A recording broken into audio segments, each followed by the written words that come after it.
It's like a piece of music. You never lose sight of the theme. Each scene pushes off to the next, like music builds, and you can almost hear the next chord progression, so it has a strict structure, which is very compelling. David Strathern.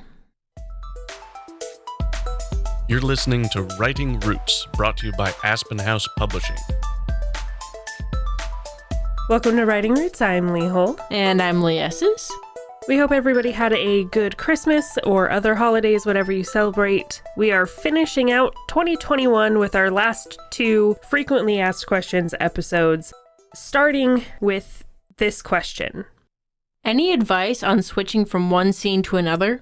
It feels jarring to be describing someone on a bench, say, and then have a few days pass and show him at work. This came from somebody on Facebook. Answering this question really took a lot of self-examination because scene transitions are not something I've thought about. I've read quite a bit, and so it's always been instinctive. What we've broken down for you this episode are things to look at and to discover about yourself and to start noticing in other people's writing that makes that scene transition work really well. The short answer to this question is that the scene transitions are not as jarring as you think they are. You have to trust your readers to know and understand that time passes. There are not always going to be things happening in the in-between. And that is the purpose of a scene transition in your story. Either the setting is changing or the time is changing, or often both. If you want to discover more about successful recipes in scene transition, I would advise you look up scene and sequel. That is basically defining portions of narrative storytelling in the stuff happening section, the scene, and the thinking about the stuff that has happened or will happen. That's the sequel. So in the scene, this is where you have action that's propelling the plot forward. Could be literal action, or it could be dialogue, something key to what's happening in the story itself. I also like to give my readers a little bit of breathing room. That's where the sequel moments come in. This is where the characters reflect. So they could be plotting, they could be thinking through a mystery, breaking it down in their head. It can be a lot of internal thoughts. In looking at my own writing, I see a lot of starting a scene with sequel, and that may or may not be the best habit, but that's what I'm seeing in my own. So many chapters start with a previously on. There are a lot of misconceptions about these scene transitions, going from one point in time or place to another. A lot of new authors especially think that they must show the progression from point A to point B. This breaks down to the how will the reader know if I don't show my character doing blank. A lot of those, I have to show the transition between place to place, can be eliminated or summed up in a quick line of, hey, I need to get my oil changed, then I'll meet you there. We can assume they drove a car there. We don't need to see them in the car getting the oil changed. We see them getting there, and we assume the oil change has happened. Your audience is smarter than you give them credit for. And I can almost guarantee that if you're seeing them in transitory moments, these are going to be moments where it's mostly internal self-reflection. You're not focusing on the movement, you're focusing on the internal sequel. Of course, if you're writing something like Lord of the Rings, where traveling is a large part of the plot, then yes, go ahead, show it. Or if your character gets in a car accident on the way to the oil change place. That's interesting. Throw that in. But if it's something that we all can assume happens, if the book ended right then and there, you often don't need that scene in your story. You can't say, I'm going to go get my oil changed, and then meet you there, and then go get the oil changed and meet them there, because that's just repetitive and boring. Another misconception is that you have to start or finish the scene when your character arrives on set and when they leave set. It's often much more interesting to have it happen in the middle of the moment. That's why there's the writing phrase in media res, in middle of everything. In that same vein, chapter breaks don't always have to be during scene breaks. This is why I don't chapter my books until I'm on at least my second or third draft, because I will always put my chapter breaks at scene breaks if I do it the first time around, because it's easy. You need chapters to end with cliffhangers, so you need that chapter to end with your character getting stabbed. And then that next chapter can start with them ripping the dagger out and slamming it into the person's chest that just stabbed them. So you put those chapter breaks in middle of scenes, and you don't need to do it every time, but that will help your transitions, especially your chapter break transitions, flow better and keep the reader going.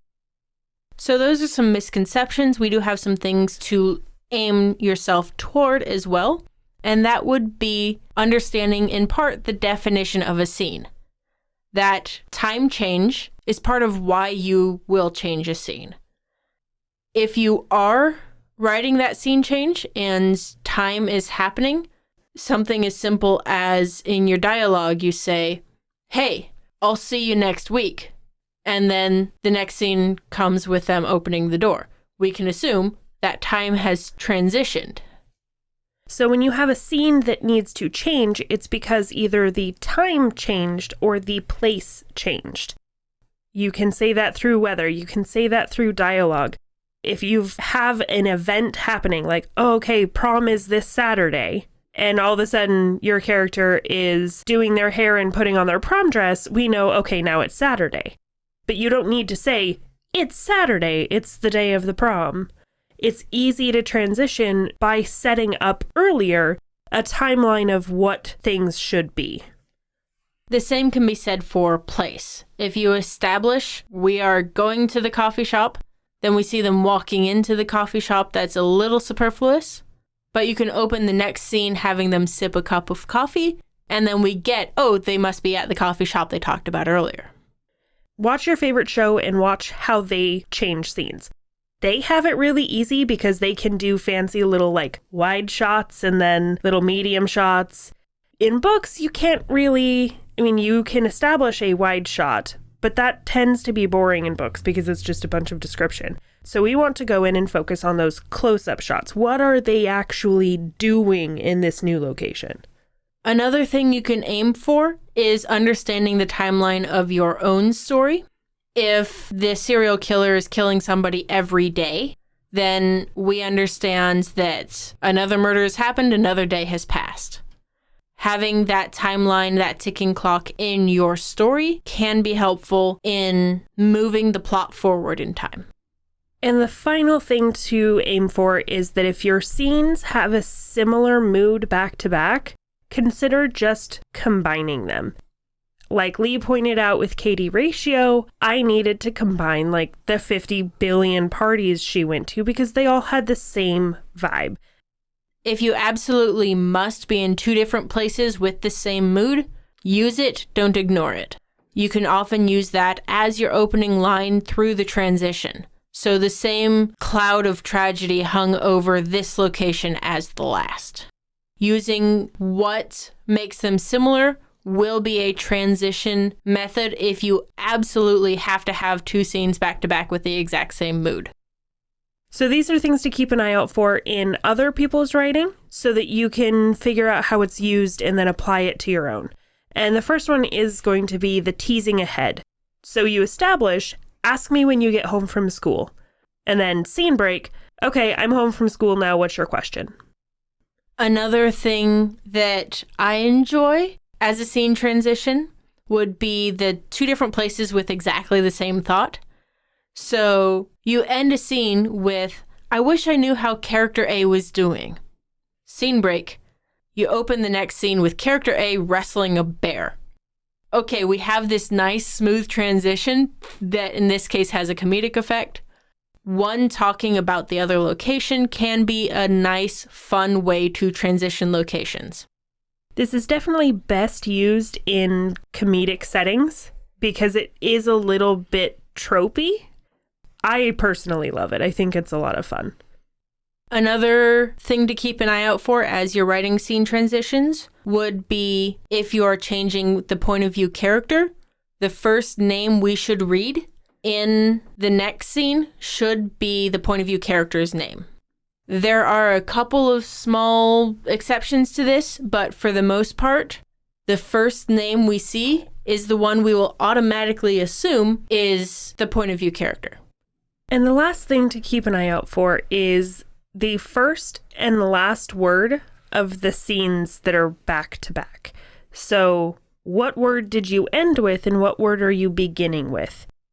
Especially in the written medium, there is a value to that white space. So anytime you are paragraph breaking, you are scene breaking, anytime there is white space on the page, the last word before the white space and the first word after the white space should be interesting, at least.